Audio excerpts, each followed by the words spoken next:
Welcome to the Genius Factory. Enjoy the video. Hello, puzzle enthusiasts. In this video, I will explain how to play Color Block Jam Level 179. This level, like many challenging ones, requires careful thought. Your main goal is to guide each colored block to its corresponding door. Take a moment to observe the entire board before making any moves. Identifying the critical blocks and their paths early on is essential for a successful start. As you progress through Color Block Jam, you'll encounter various obstacles. In level 179, pay close attention to any immovable blocks or barriers that limit your options.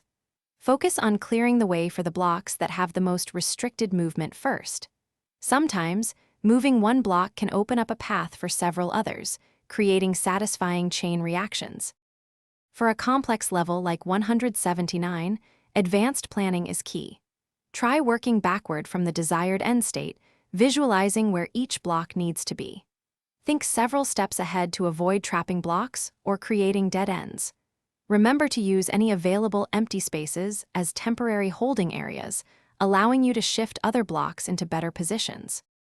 Once you have a plan, execute your moves deliberately, double-checking each one to ensure it aligns with your strategy. If you find yourself stuck or out of moves, don't hesitate to reset the level and try a completely different opening. Persistence is vital in Color Block Jam. With a bit of patience and strategic thinking, you will conquer level 179. Thanks for watching. If you found this helpful, don't forget to like and subscribe.